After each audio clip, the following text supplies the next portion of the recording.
it's Mrs. McBride. I am back with some answers for you again. So these are the answers to the 8 projectiles review questions.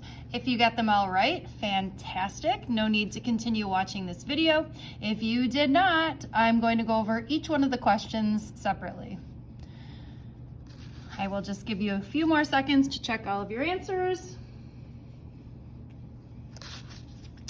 All right, and off we go here.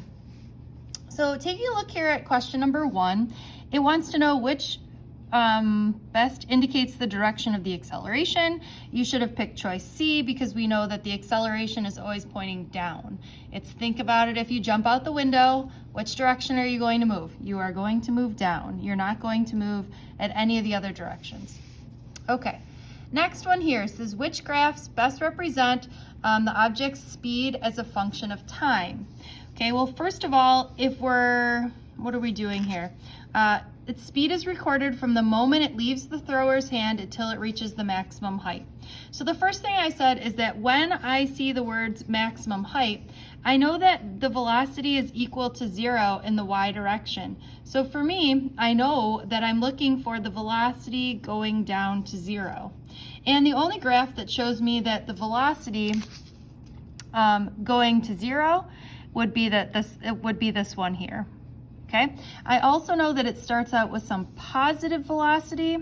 If it started out with 0 velocity, then it wouldn't really go anywhere. So that's sort of why I didn't pick any one of these graphs as well. Okay. In general, just saying that if you have something that is thrown vertically up in the air, you should have a nice distance versus time graph that looks like this. You should have a velocity versus time graph that looks like this. It starts out with a positive velocity, which is decreasing to 0, and then you've got a negative velocity, which is increasing, and its acceleration, the graph should look like this, and again, the slope of the line should be negative 10 meters per second squared. All right, this one here.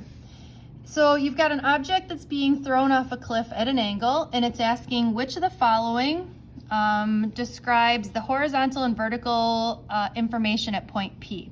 So what I know here, first of all, is that the horizontal speed is always going to be v0 cosine theta. Remember, the horizontal velocity is constant. The horizontal velocity is constant. So for me, I'm crossing off this one here because the horizontal velocity is not 0, right? So I'm crossing off these two. Okay, so I really have these 3 choices left. I know that at the top here, at the top, the vertical velocity is 0 because it stops at the top. So I know that the vertical velocity is not that. So I sort of have it down to these 2. And obviously I know that the acceleration is g, which is why I picked this one. Okay.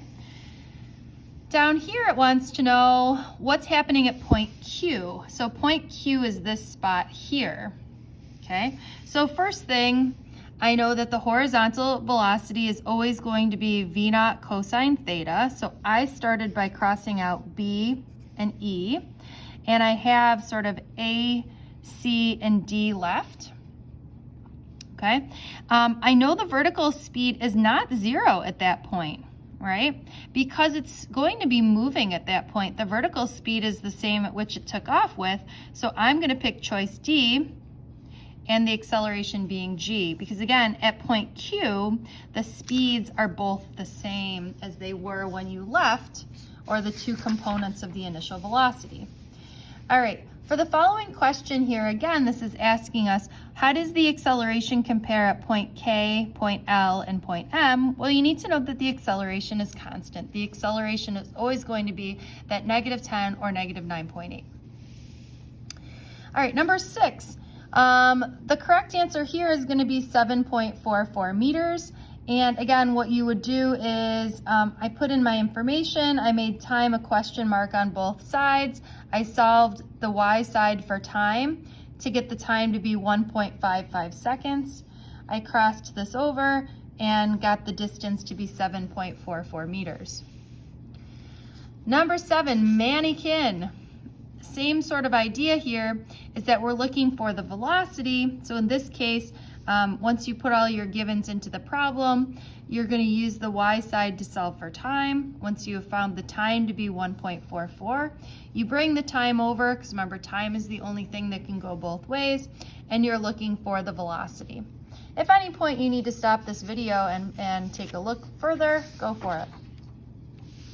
All right, and last but not least, we've got leaping far. Hopefully you're enjoying these wonderful names. When you're looking for the horizontal displacement, again, since this is a problem at an angle, I broke the initial velocity into its components.